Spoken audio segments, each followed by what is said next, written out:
Hey everyone, and welcome back to Armored Warfare with Noobcon. Today, I thought we'd take a look at the XM800T armored fighting vehicle. In the 1960s, the United States Army Infantry School at Fort Benning, under its own initiative, decided that it wanted to look into ways of improving the current armored fighting vehicles of the United States Army. This included the M113. Originally, the infantry that sat in the M113 would do so on benches that sat up against the walls of the tank and faced inwards. The Fort Benning Infantry School changed this by moving the benches from the sides of the tank to the middle of the tank and having the infantry sit facing outwards. They also included covered rifle ports cut into the sides of the walls of the M113, so that infantry inside the tank could fire on anyone firing on them outside the tank. This initiative by the Fort Benning Infantry School eventually led to the development of the experimental vehicle, the XM734. The XM734 was similar to the Infantry School's version, except that it also contained a centrally mounted one-man enclosed gun cupola equipped with twin machine guns, or other weapons, as well as mounts for machine guns that could be fired from the rear of the vehicle through the top hatch. This resulted in the vehicle having dramatically improved firepower over the original M113. With this initiative from the Fort Bennington Infantry School showing real promise, the Army decided to formally study new vehicles, forming the MICV-65 program. MICV-65 simply stood for Mechanized Infantry Combat Vehicle of 1965.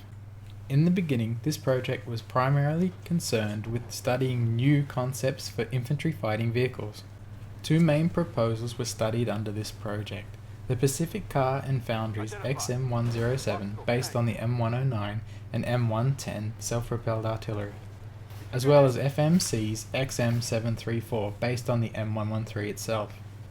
In the end, the program selected the XM701 for further work. At the same time, a requirement for a light scout vehicle was also started, so the project expanded to look into new versions of light scout vehicles, and so the project accepted two different concept designs for the XM800 Armored Reconnaissance Scout Vehicle. Contracts were issued to the US firms FMC, or Food Machinery Corporation, and Lockheed Missiles and Space Company to develop two prototypes of the XM800 design. Lockheed was to produce 4 prototypes of the XM800W, or wheeled version of the vehicle, while FMC was to produce 4 prototypes of the XM800T, which was the tracked version of the vehicle, not to mention the star of this particular video. In 1972, both of the firms produced their first prototypes. Initially, both prototypes featured the same turret with the US-built version of the Hispano 20mm autocannon, or otherwise known as the M139, as the primary weapon. It also included the M60-derived machine gun on a pintail mount. Later on, however, the XM800W was fitted with a new design of turret, which included an upper cover that flipped forward to form a gun shield, or rearward to close up. Both prototypes underwent rigorous trials. Unfortunately, the results of these trials showed that both vehicles did not offer any improvements in mobility over the M113 itself, as well as suffering other issues that include a lack of internal space for vital equipment. And so this area of Project MICV-65 ran its course without either one of these concepts being chosen for production and service, which resulted in the project being cancelled in 1975. However, Project MICV-65 did show that the XM723 provided by FMC was quite capable of fulfilling the reconnaissance scout vehicle role, and so was renamed XM2 for the infantry fighting vehicle and XM3 for the cavalry fighting vehicle. Later on, concepts studied under the project MICV-65 went into the production of the Bradley fighting vehicle, which ended service with the US Army in 1981. So, as you can see here, in Armored Warfare they've given us a chance to drive the XM800T at Tier 3. And just to start off with, this tank is really fun to play. It's fast, it's maneuverable, and it's got a reasonably good gun, and boy, can you get yourself into some real trouble if you're not watching what you're doing.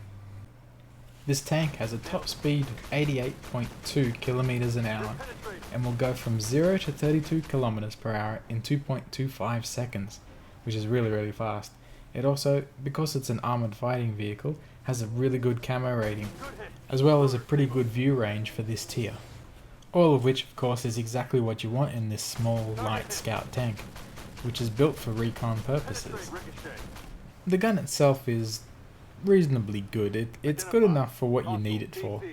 The front of light tanks and all that, and the front of other armoured fighting vehicles you need to get through, it'll get through that usually. But otherwise, if you're facing off against a main battle tank, you've got the speed and manoeuvrability to get round behind and get into that much less thinner rear armour that this gun will go through pretty easily. As well as also having the speed and agility to get the hell out of a situation you really don't want to be in. So I do really enjoy this tank, and I seem to be enjoying the faster tanks in this game. What do you feel? Do you feel that you're enjoying the faster tanks in the game rather than the heavier, slower tanks, or are you enjoying the slower game style because you don't have to be as fast with your reactions? So don't forget to leave us a comment about that, or any other stories that you may have from playing this game, because I really would like to hear from you. Oh, by the way, don't forget you do have a special ability on this tank if you press the E key when you've got someone targeted. And what it does is it designates the target, and it means that anybody shooting at that target, if it penetrates, will do absolute full damage of the gun that they have. All of the armoured fighting vehicles in the game have this ability, so don't forget to use it because it can really help your team out. Fortunately, I forgot to use it in this game.